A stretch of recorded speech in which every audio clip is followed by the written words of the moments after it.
حضرت خدیجہ کی موت شہادت تھی، حقیقت راہ خدا میں تھی، مال راہ خدا میں دیا۔ کتنی قومیں ہیں آج ان کی حالت شیب ابی طالب والی ہے؟ کشمیر شیب ابی طالب ہے، فلسطین شیب ابی طالب ہے، یمن شیب ابی طالب ہے، افغانستان شیب ابی طالب ہے، اور کوئی ہو نہ ہو پاکستان شیب ابی طالب ہے۔ کیا پاکستان کا محاصرہ نہیں ہے؟ کیا پاکستان میں تشیع کا محاصرہ نہیں ہے؟ کیا پاکستان میں آپ پر دباؤ نہیں ہے؟ کیسے باہر آؤ گے اس سے؟ شیب ابی طالب میں تدبیر ابو طالب و خدیجہ تھی جس نے ان کو ناکام کیا۔ آج کردار ابو طالب جو پاکستان کے تشیع کو، پاکستان کی ملت کو، کشمیر کو، فلسطین کو، ہر مسئلے کو اگر آج حل کر سکتا ہے تو وہ کردار ابو طالب ہے۔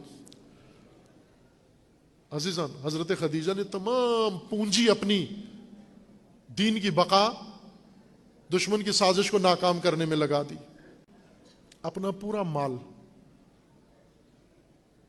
اسی شیب کے محاصرے کے اندر صرف کر دیا، دین کی بنیادیں قائم مضبوط کر دیں۔ یہ مال یوں نہیں کہ صرف لنگر تھا پیٹ بھرنے کے لیے، خوشی میں جوش میں ثواب کی نیت سے کسی کا پیٹ بھر دینا یہ اسلام کی خدمت نہیں ہوتی۔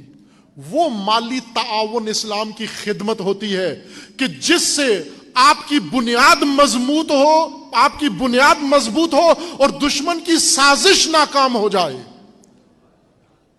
یوں نہیں تھا کہ حضرت خدیجہ روزانہ دیگیں پکاتی اور ان کو جمع کرتی، او آج اتنی دیگیں پکی ہیں، آپ نعرہ لگا کے شروع ہو جاؤ، ان کو چٹ کر کے چلے جاؤ۔ نہ، اس تدبیر کے ساتھ کام کیا، اس طرح سے اپنا مال مدیریت کر کے مینیج کر کے استعمال کیا کہ دشمنوں کی، قریش کی ساری سازشیں ناکام ہو گئیں۔ 3 سالہ محاصرہ جان لیوا،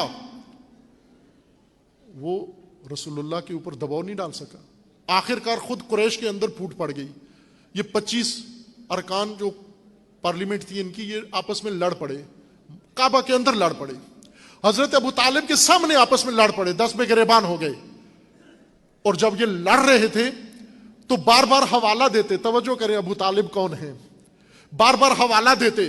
یہ 25 آدمی بیٹھ کر یہ کہتے کہ ہمارے درمیان تو طے ہوا ہے، ہم نے تو عہد کیا ہے کہ ان کا محاصرہ کرنا ہے، میل ملاپ نہیں رکھنا، ان کے بائیکاٹ نہیں توڑنا۔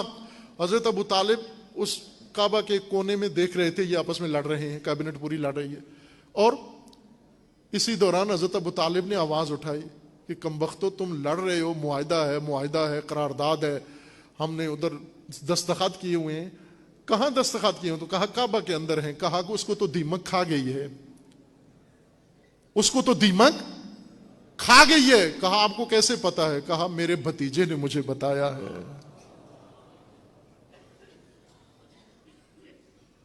میرے بھتیجے نے بتایا کہ اس معاہدے کو دیمک کھا گئی ہے۔ اسی وقت جب یہ لڑ رہے تھے، 10 بے گریباں تھے آپس میں، اسی حرکت کے اوپر اندر گئے، در کھولا، جا کر وہ معاہدہ نکالا۔ اس میں جس طرح رسول اللہ نے فرمایا ہوا تھا، صرف اللہ کا نام رہ گیا تھا، باقی سب کو دیمک چاٹ گئی۔ اور اسی وقت انہوں نے کہا یہ محمد جادوگر ہے۔ اسی پر قرآن کی آیت اتری کہ یہ بدنصیب بجائے آنکھیں کھلنے کے انہوں نے رسول اللہ کو جادوگری سے متہم کر دیا۔ یہ ابو طالب ہے۔